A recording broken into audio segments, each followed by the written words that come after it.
nous nous embarquâmes, après nous être séparés d'eux.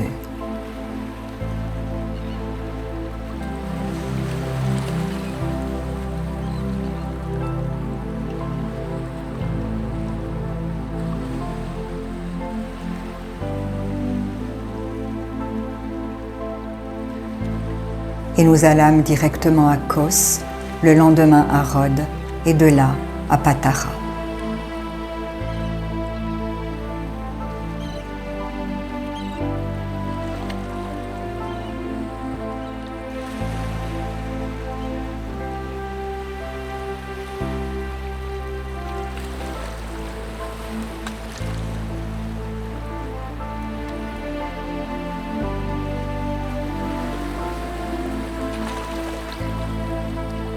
Et ayant trouvé un navire qui faisait la traversée vers la Phénicie, nous montâmes et partîmes.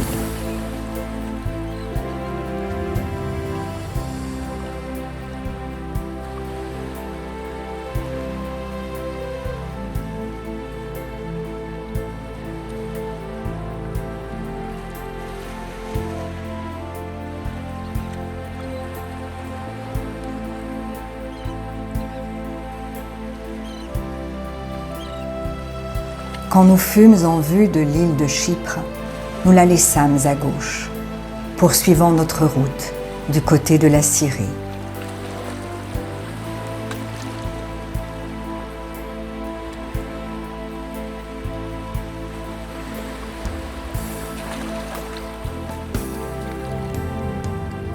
Et nous abordâmes à Tyr, où le bâtiment devait décharger sa cargaison.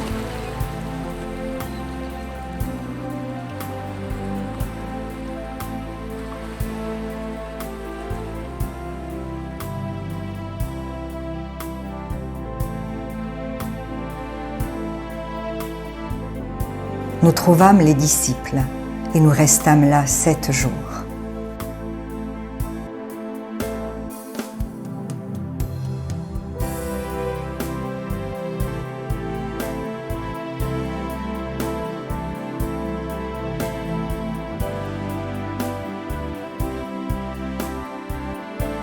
Les disciples, poussés par l'Esprit, disaient à Paul de ne pas monter à Jérusalem.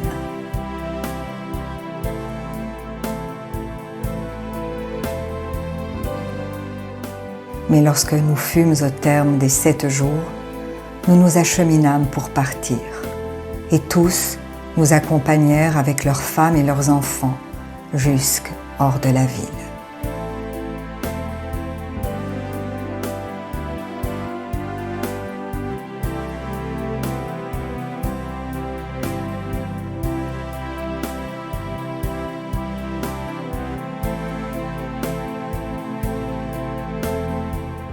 Nous nous mîmes à genoux sur le rivage et nous priâmes.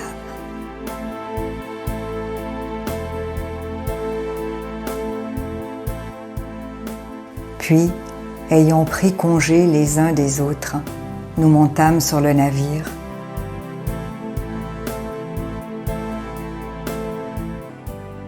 et ils retournèrent chez eux.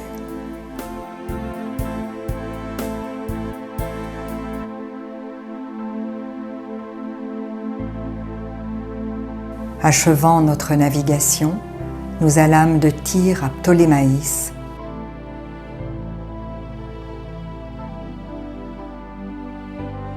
où nous saluâmes les frères et passâmes un jour avec eux.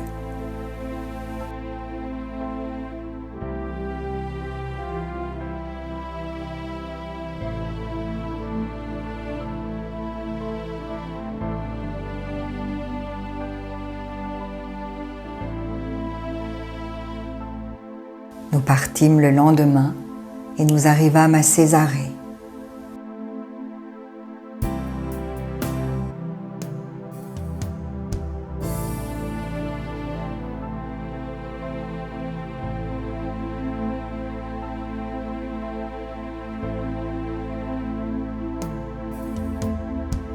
Étant entrés dans la maison de Philippe l'évangéliste, qui était l'un des 7, nous logeâmes chez lui.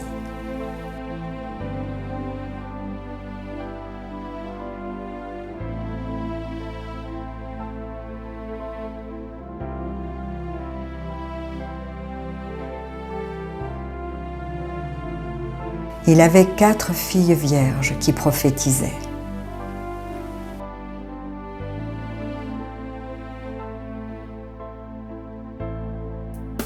Comme nous étions là depuis plusieurs jours, un prophète nommé Agabus descendit de Judée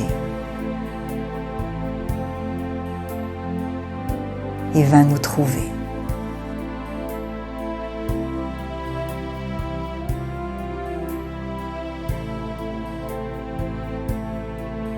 Il prit la ceinture de Paul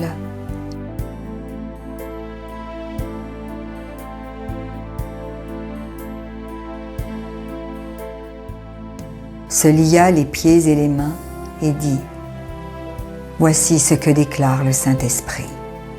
L'homme à qui appartient cette ceinture, les Juifs le liront de la même manière à Jérusalem, et ils le livreront entre les mains des païens. » Quand nous entendîmes cela, nous et ceux de l'endroit, nous priâmes Paul de ne pas monter à Jérusalem. Alors il répondit : « Que faites-vous en pleurant et en me brisant le cœur ? Je suis prêt non seulement à être lié, mais encore à mourir à Jérusalem pour le nom du Seigneur Jésus. » Comme il ne se laissait pas persuader, nous n'insistâmes pas et nous dîmes : « Que la volonté du Seigneur se fasse. »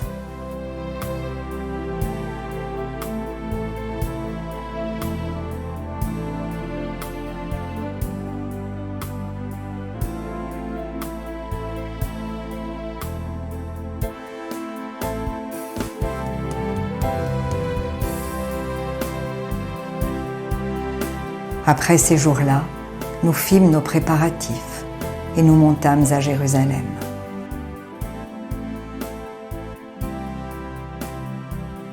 Quelques disciples de Césarée vinrent aussi avec nous et nous conduisirent chez un nommé Mnason de l'île de Chypre, ancien disciple chez qui nous devions loger.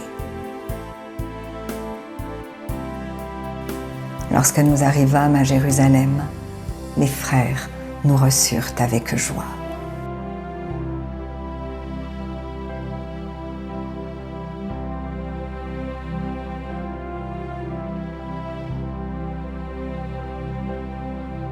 Le lendemain, Paul se rendit avec nous chez Jacques et tous les anciens s'y réunirent. Après les avoir salués, il raconta en détail ce que Dieu avait fait au milieu des païens par son ministère.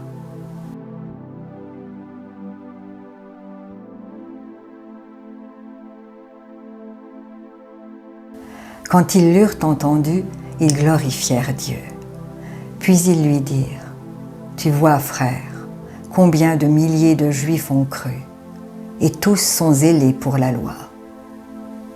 Or, ils ont appris que tu enseignes à tous les Juifs qui sont parmi les païens à renoncer à Moïse, leur disant de ne pas circoncire les enfants et de ne pas se conformer aux coutumes.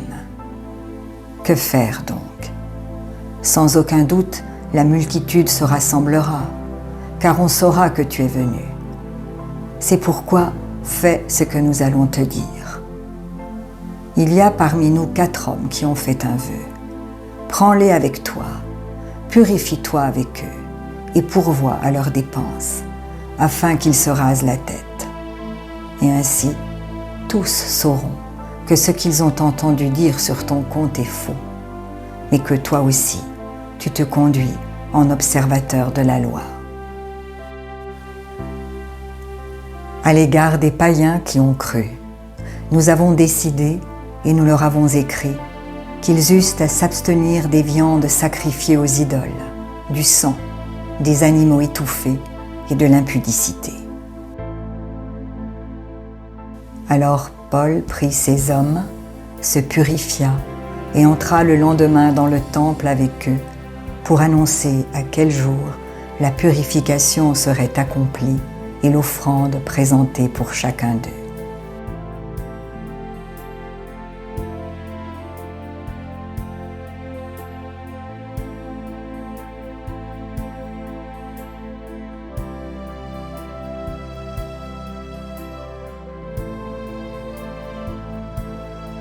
Sur la fin des 7 jours, les Juifs d'Asie, ayant vu Paul dans le temple, soulevèrent toute la foule et mirent la main sur lui, en criant « Homme israélite, au secours! Voici l'homme qui prêche partout et à tout le monde contre le peuple, contre la loi et contre ce lieu. Il a même introduit des Grecs dans le temple et a profané ce saint lieu. » Car ils avaient vu auparavant Trophime d'Éphèse avec lui dans la ville, et ils croyaient que Paul l'avait fait entrer dans le temple. Toute la ville fut émue, et le peuple accourut de toutes parts. Ils se saisirent de Paul et le traînèrent hors du temple, dont les portes furent aussitôt fermées.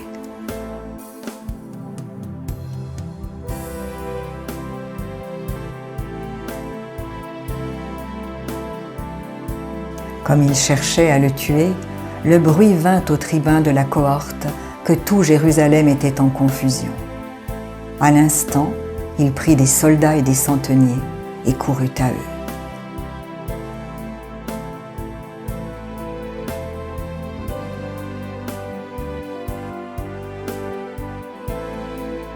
Voyant le tribun et les soldats, ils cessèrent de frapper Paul.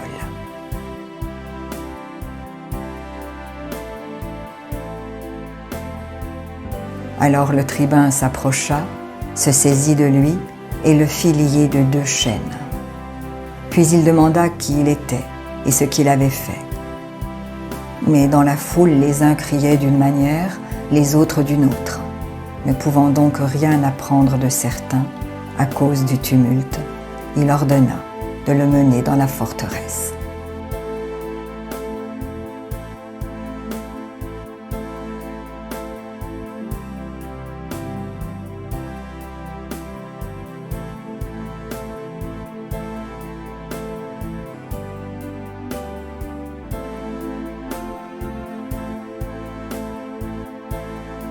Lorsque Paul fut sur les degrés, il dut être porté par les soldats, à cause de la violence de la foule. Car la multitude du peuple suivait en criant « Faites-le mourir !»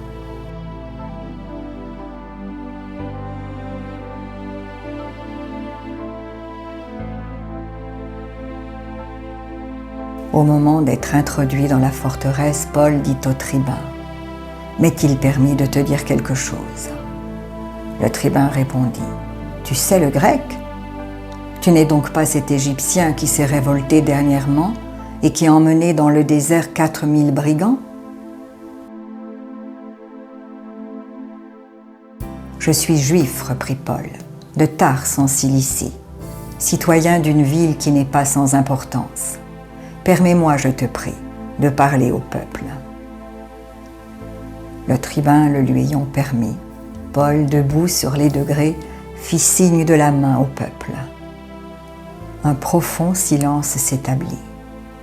Et Paul, parlant en langue hébraïque, dit « Hommes, frères et pères, écoutez ce que j'ai maintenant à vous dire pour ma défense. » Lorsqu'ils entendirent qu'il leur parlait en langue hébraïque, ils redoublèrent de silence.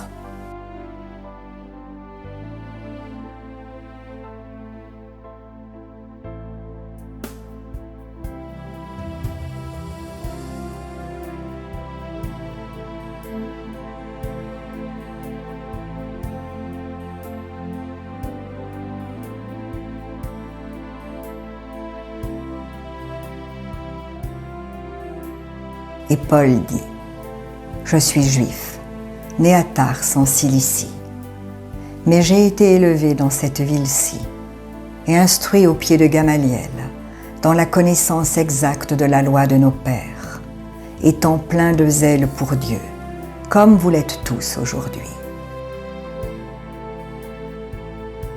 J'ai persécuté à mort cette doctrine, liant et mettant en prison hommes et femmes. Le souverain sacrificateur et tout le collège des anciens m'en sont témoins. J'ai même reçu d'eux des lettres pour les frères de Damas, où je me rendis afin d'amener liés à Jérusalem ceux qui se trouvaient là, et de les faire punir.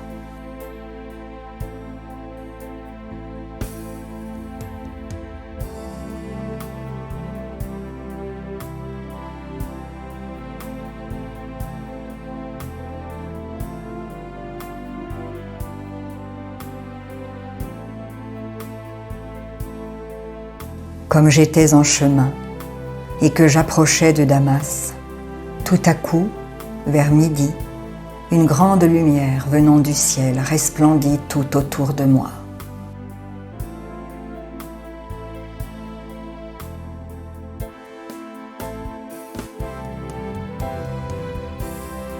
Je tombais par terre.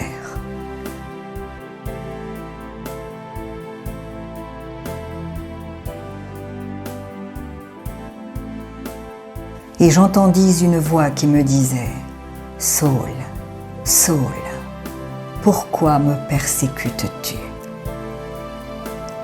Je répondis « Qui es-tu, Seigneur » Et il me dit « Je suis Jésus de Nazareth que tu persécutes. » Ceux qui étaient avec moi virent bien la lumière, mais ils n'entendirent pas la voix de celui qui parlait. Alors je dis, « Que ferai-je, Seigneur ?» Et le Seigneur me dit, « Lève-toi, va à Damas, et là, on te dira tout ce que tu dois faire. »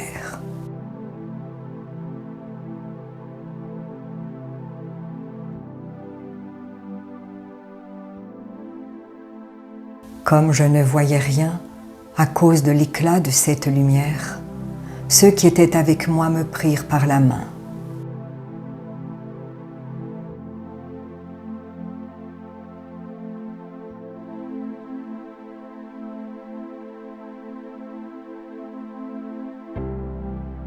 Et j'arrivai à Damas.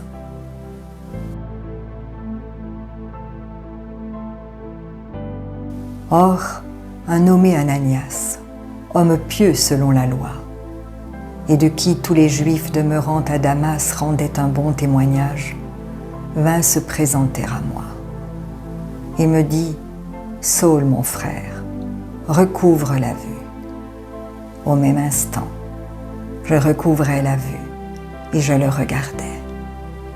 Il dit « Le Dieu de nos pères t'a destiné à connaître sa volonté, à voir le juste et à entendre les paroles de sa bouche.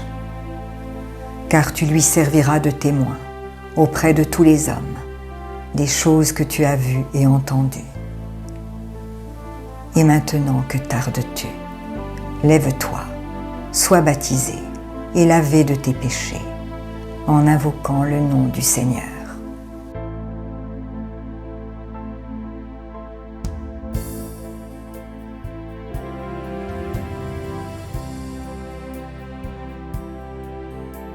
De retour à Jérusalem, comme je priais dans le temple, je fus ravi en extase.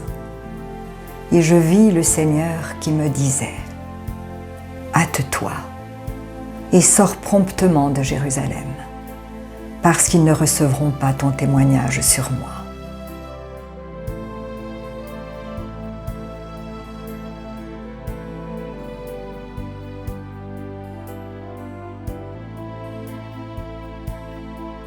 Et je dis, « Seigneur, ils savent eux-mêmes que je faisais mettre en prison et battre de verges dans les synagogues ceux qui croyaient en toi, et que lorsqu'on répandit le sang d'Étienne, ton témoin, j'étais moi-même présent, joignant mon approbation à celle des autres, et gardant les vêtements de ceux qui le faisaient mourir. » Alors il me dit, « Va, je t'enverrai au loin vers les nations. »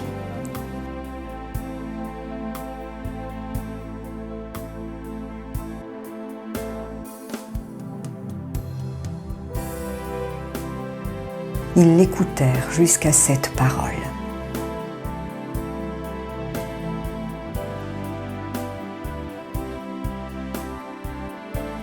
Mais alors ils élevèrent la voix, disant « Ôte de la terre un pareil homme. Il n'est pas digne de vivre. » Et ils poussaient des cris, jetaient leurs vêtements, lançaient de la poussière en l'air.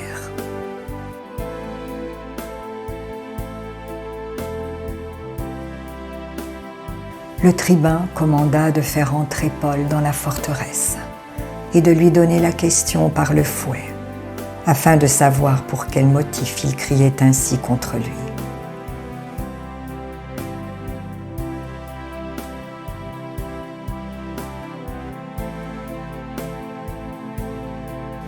Lorsqu'on l'eut exposé au fouet, Paul dit au centenier qui était présent : « Vous est-il permis de battre de verge un citoyen romain qui n'est pas même condamné ? »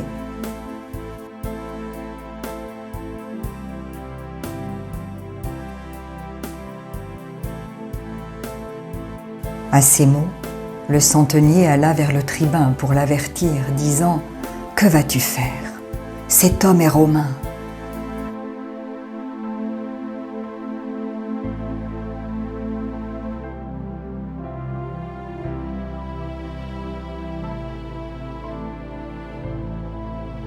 Et le tribun étant venu dit à Paul : « Dis-moi, es-tu romain ? » « Oui, répondit-il. » Le tribun reprit : « C'est avec beaucoup d'argent que j'ai acquis ce droit de citoyen. » « Et moi, dit Paul, je l'ai par ma naissance. » Aussitôt, ceux qui devaient lui donner la question se retirèrent, et le tribun, voyant que Paul était romain, fut dans la crainte parce qu'il l'avait fait lier.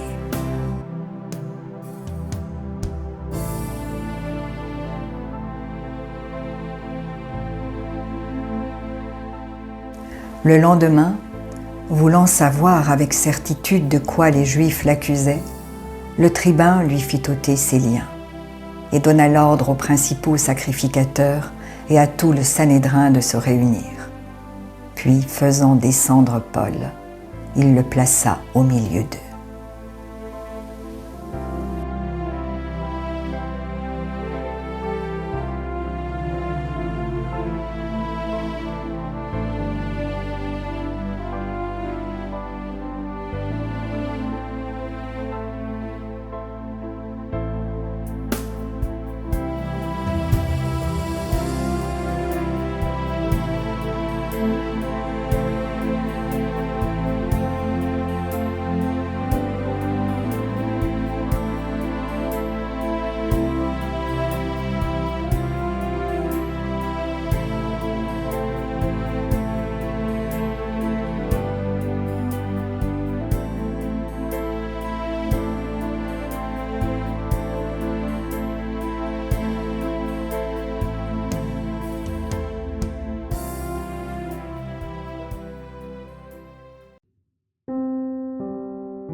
Si la parole de Dieu touche votre cœur, ne l'endurcissez pas.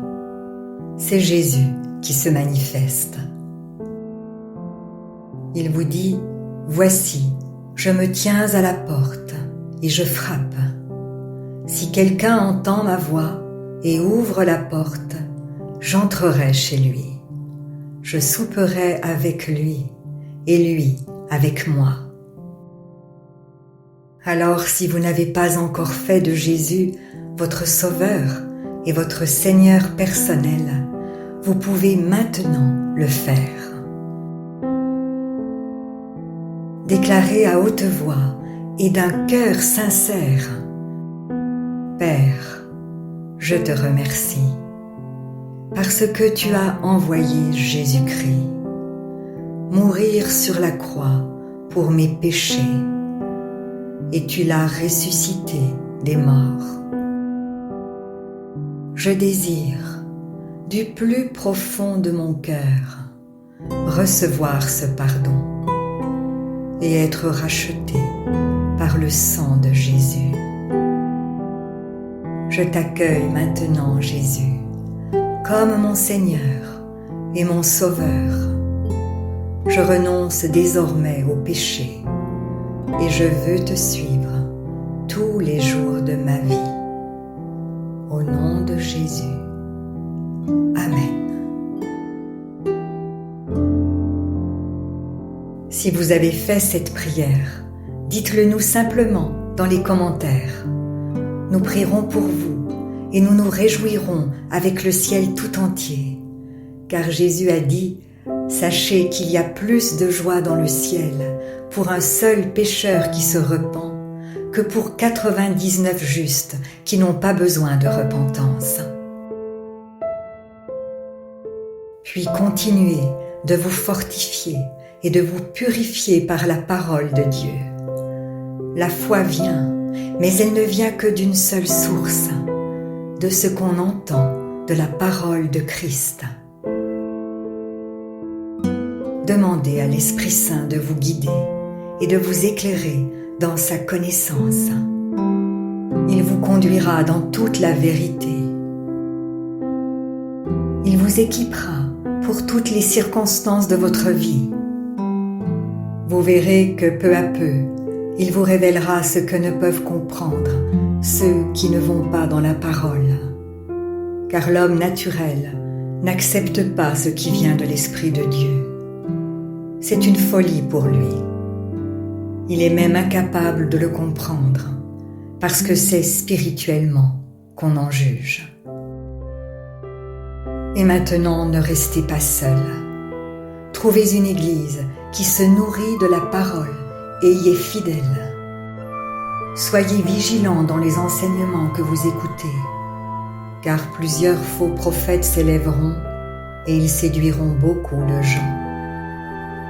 Et en toute chose, faites une confiance absolue au Seigneur.